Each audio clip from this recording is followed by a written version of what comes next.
90 about the seconds. last song that I just wrote. In a world. Like I said earlier, if you was listening live on Blog Talk Radio on Divorce Journey, I had a dream one night kind of about this song, and I see people singing it, and great congregation and famous group singing it. 60 seconds.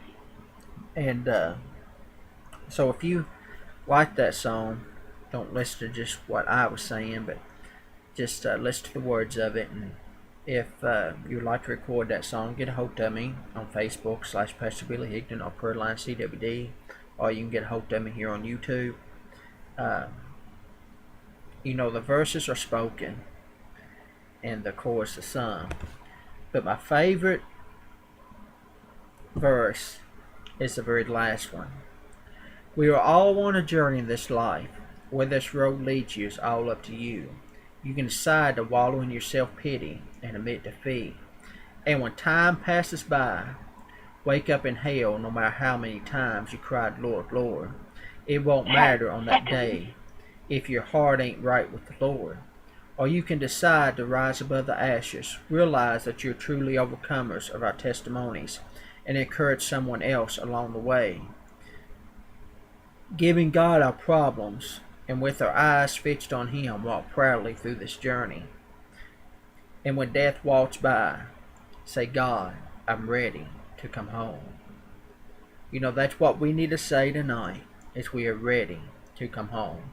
We're all on a journey in this life, and this is one reason why I posted this on the Divorce Journey broadcast, because a lot of times when you're going through that, you feel like your whole life is over, and sometimes we wallow in our self-pity, but we can rise above the ashes tonight.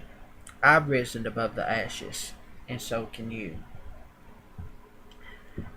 And I love the fourth verse. The thief on the cross, oh Saul, who became Paul. And oh, how about little David and all those moments?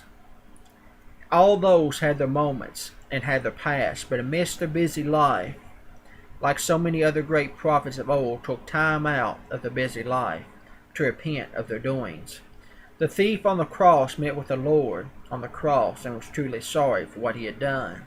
And the Lord said, today I shall meet you in paradise. O Saul met with the Lord on his road to Damascus, and when he was struck blind, some of us are like Saul, who became Paul, need to be struck blind before we can see the light. And oh, how about little David, a man after God's own heart? Even once failed, but instead of denying when he was confronted, he obeyed God's call and repented of his wrongdoings. Time would neglect to tell about how old Stephen, in the midst of being stoned, stood knowing how God would arrive. Or how about John the Baptist, or even Isaac, Abraham, Lot, Moses, and so many great prophets of old? How they looked past the past and the present tense, and held on to the promises of God. That's what some of us need to do today, is get past the here and now and look to the promises of God. Verse 3 says, and a lot of us can see this today, we have scars. We've all been scarred with things of the past. And this tells a story of two different people. A man broken with scars from the past, and a woman broken with a shame. Both had unforgiveness, both was headed down the road. But the man soon realized, while standing at the well, the past is the past, and I serve a God who can mend my scars. By his stripes I am healed. My broken heart, my shattered dreams, and my broken life, together again by the Lord. And that's truly me tonight. Just down the street, the woman just drowns her sorrow and pain with a drink of choice vodka, thinking that will ease the pain, but it only dulls it, because the reality sets in. The two meet for the first time, as both was now behind the wheel. She lost control, never taking the time to say, God, forgive me, and I'm sorry for what I done. And in the mess I made of my life, so in hell she lifts her eyes. While the man who just moments ago decided after years of fighting self, he would put it in the hands of God, and now he was rejoicing with the saints. In verse 2, a busy street, everyone going to and fro. No time to stop. We must go on a destination, not of glory, because they never even said those words, God forgive me. For all have sinned and come short from the glory of God.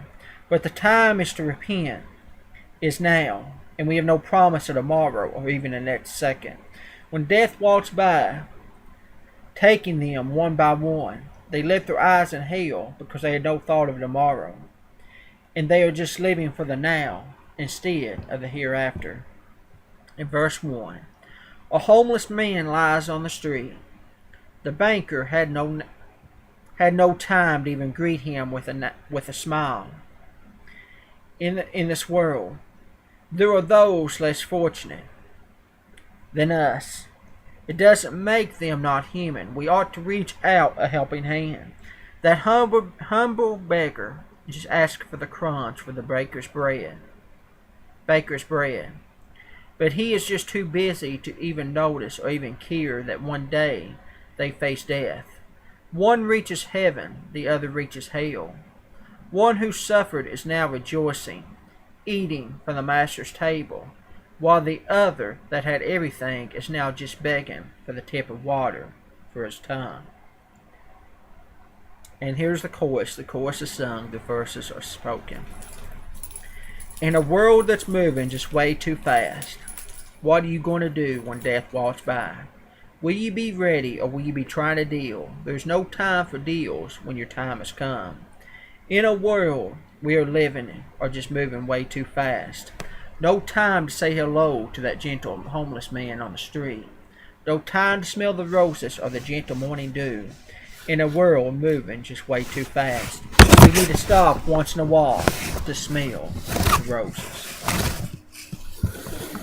If you like that and you would like to record that song, I will encourage you to get hold of me.